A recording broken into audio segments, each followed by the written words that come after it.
ಪ್ರತಿ ದಿನದ ಥರನೇ ಈ ದಿನವೂ ಶುರುವಾಯಿತು ನನಗೆ ಡಿಸೆಂಬರ್ 6, 2025. ಆ್ಯಸ್ ಯೂಶ್ವಲ್ ಅಡುಗೆ ಮಾಡಿಕೊಂಡೆ, ತಿಂಡಿ ಮಾಡಿಕೊಂಡೆ, ಕೆಲ್ಸಕ್ಕೆ ಹೋದೆ, ಎಲ್ಲನೂ ಪ್ಲ್ಯಾನ್ಡ್ ಆಗಿತ್ತು. ನೆಕ್ಸ್ಟ್ ಡೇ ಆ್ಯನ್ಯುವಲ್ ಡೇ ಕೂಡ ಇತ್ತು. ಬಟ್ ಹೇಳ್ತಾರಲ್ಲ, ನಾವೊಂದು ಪ್ಲ್ಯಾನ್ ಮಾಡ್ತೀವಿ, ನಮ್ಗೆ ಡೆಸ್ಟಿನಿನೇ ಬೇರೆ ಒಂದು ಪ್ಲ್ಯಾನ್ ಆಗಿರುತ್ತೆ ಅಂತ. ಅನ್ಎಕ್ಸ್ಪೆಕ್ಟೆಡ್ ನ್ಯೂಸ್ ಅಂತ ಬಂತು.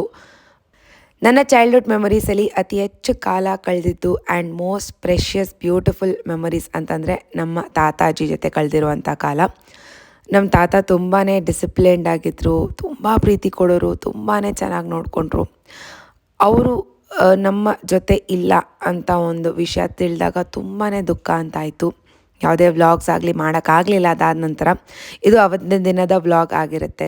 ನಾವು ಪ್ರೀತಿ ಮಾಡೋರು ಯಾರೂ ನಮ್ಮನ್ನು ಬಿಟ್ಟು ಹೋಗೋದಿಲ್ಲ. ಅವ್ರ ಹ್ಯಾಬಿಟ್ಸ್ ಆಗಲಿ, ಅವರ ಮೆಮೊರೀಸ್ ಆಗಲಿ, ಅವ್ರು ಕಲಿಸಿರುವಂಥ ಪಾಠಗಳಾಗಲಿ, ಅದೆಲ್ಲನೂ ಸೈಲೆಂಟಾಗೆ ನಮ್ಮನ್ನು ಗೈಡ್ ಮಾಡ್ತಾ ಇರುತ್ತೆ ಅಂತ ನಾನು ನಂಬ್ತೀನಿ. ಬಟ್ ಇದೇನೇ ಇದ್ರೂ ಫಿಸಿಕಲಿ ಅವ್ರು ನಮ್ಮ ಜೊತೆ ಇಲ್ಲ ಅನ್ನೋದು ಪ್ರತಿ ಕ್ಷಣ ನನಗೆ ಹರ್ಟ್ ಆಗ್ತಾನೇ ಇದೆ. ಮೋಸ್ಟ್ಲಿ ಇದು ಇನ್ನು ಕೆಲವು ದಿನ ಇದೇ ಥರ ಇರುತ್ತೆ. ಒಂದು ವಾರದಿಂದ ನನಗೆ ಇನ್ಸ್ಟಿಂಕ್ಟ್ಸ್ ಬರ್ತಾನೆ ಇತ್ತು ತಾತ ಅಜ್ಜಿ ಜೊತೆ ಸ್ವಲ್ಪ ಕಾಲ ಕಳಿಬೇಕು ಅಂತ. ಬಟ್ ತುಂಬ ಟಯರ್ಡ್ ಆಗಿತ್ತು, ಇವೆಂಟ್ ಇತ್ತು, ಮಂಡೇಗೆ ಹಾಲಿಡೇ ಇರುತ್ತಲ್ಲ, ಪೋಸ್ಟ್ಪೋನ್ ಮಾಡೋಣ ಅಂತ ಅಂದ್ಕೊಂಡು ಕೊನೆಗೂ ಮಾಡ್ತಾ ಈ ಥರ ಒಂದು ದಿನ ಬಂತು. ಸೊ ಯಾರಿಗೇ ಆಗಲಿ ಯಾವುದೇ ಇನ್ಸ್ಟೆನ್ಸ್ ಬಂದ್ರೂ ದಯವಿಟ್ಟು ಅದನ್ನು ಇಗ್ನೋರ್ ಮಾಡೋಕ್ಕೆ ಹೋಗಬೇಡಿ.